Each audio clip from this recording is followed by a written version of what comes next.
Hi everyone. Thank you for the opportunity to share some thoughts with you on person-centered care. My name is Rayne Stroebel. I'm the Managing Director of Geratec, and I think we're the first organization in South Africa in long-term care. We started thinking and talking about person-centered care. Now, the concept of person-centered care is definitely not new. In fact, it dates from the early 60s when the psychoanalyst Carl Rogers started using the concept. And his aim was that we should really see life from the perspective of the individual with whom we are working. In other words, if we work with a client, it's important to see the perspective of the client, the subjective experience of the client. Now, of course, that is something that we all strive towards, that we want to know what the subjective reality is of every older person resident that we work with. However, we've taken this theory a bit further in saying that the person should be at the center of decision making. Now that's all very well to put the person at the center of decision making, but we still somehow feel or engage in a way that we assume our expertise over the person at the center. So while we acknowledge individuals, individuality, personalities, different opinions, the way that we position older people and people living with dementia still means that we are in a position of power. We look at, we explore with, we engage with elders, but ultimately the decision making lies with us as the experts. And whether that's the expert physician or specialist or occupational therapist or whoever, but there is a power imbalance which has led us to the point where we have to question person-centered care. The very construct of care is problematic. When we think about what does it mean? It means that I am in need of your care. I am in need of something that you have and I don't. So immediately there is a power imbalance when we talk about care. We also find that many elders become passive recipients of what we consider to be our care.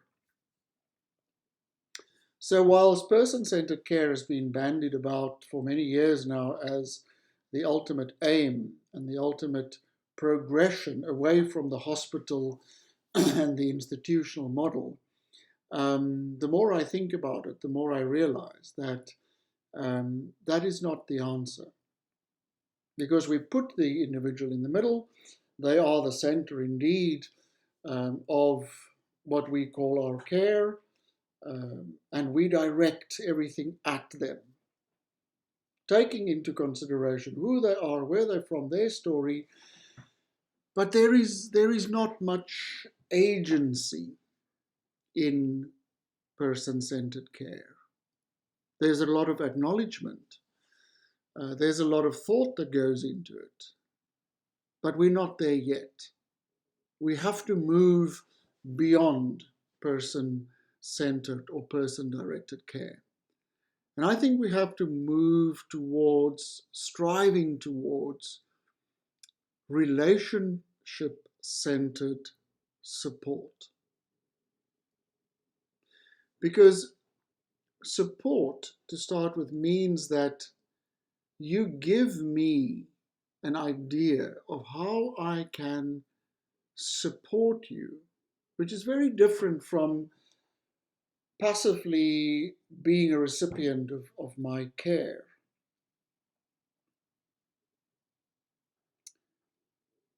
You tell me what you need from me, not what I think is best for you, but what you need from me in order for you to be fully who you want to be. I might not agree with that. If you are living with diabetes and you don't want to follow a strict diabetic diet, what do I do? Do I respect your wish? Or do I say, well, as the medical expert, you need to, you must, you should? It becomes very complicated because we take away autonomy, we take away agency because we know best. When we talk about relationship-centered or directed support, this linear process becomes more holistic and it becomes more circular. And it's not you at the center and us towering over you. It is a learning circle. We are all on an equal footing. We are eye to eye. And we form a relationship where I don't only listen to what is important to you and how you would wish to be, but you direct from the perspective of a relationship. That means that there is an evolvement, there is an involvement. There is indeed a strong bond forming between you and me. And we relate to each other. And knowing you, getting to know you, understanding you, I can relate to you, which is very different from I can prescribe to you or I can care for you. A relationship is very different in that it instills trust. It instills a mutual power balance. We are in partnership. And there is negotiation. And there is reciprocity. So your role as the person who directs what care and support that you need are not only a passive recipient. You are indeed a participant in this dynamic process of being and becoming. That is a very distinct difference. So when we work with people living with dementia, we often see a very, very strong power imbalance. And we question their autonomy. We take away their autonomy. How does it work within a relationship with someone living with dementia in a care setting to bring in relationship-directed support? It should be no different. In fact,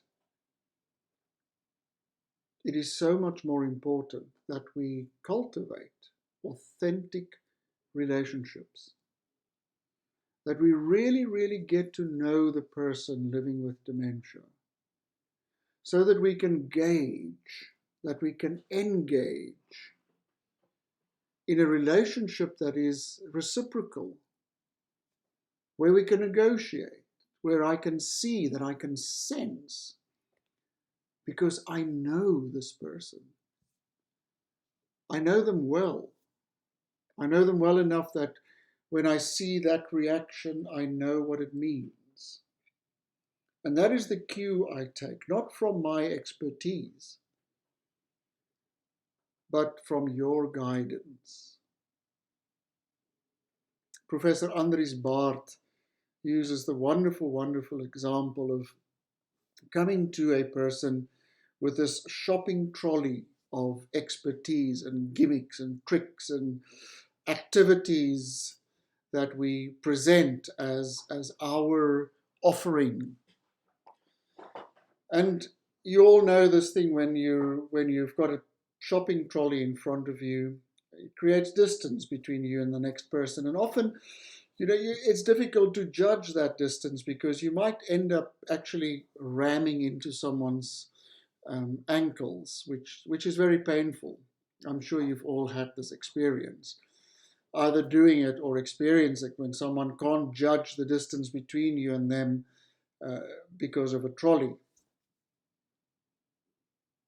Professor Andries Baart says, what we should do is we should take our expertise and our experience of the years and our knowledge and our academic knowledge and rather put it in a backpack.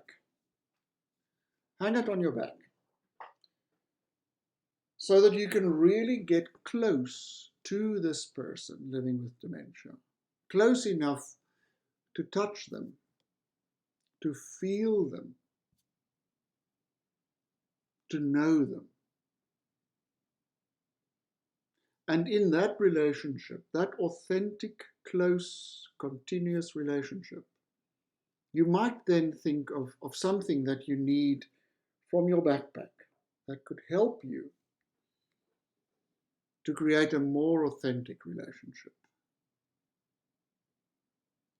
So yes, I think it is time that we move along, that we step down from our pedestals of knowledge and really, as Dr. Alan Power says, and really truly see the person living with dementia as the true expert. Beginning to understand their communication through creating authentic relationships and really explore the concept of relationship-centered support. It is time.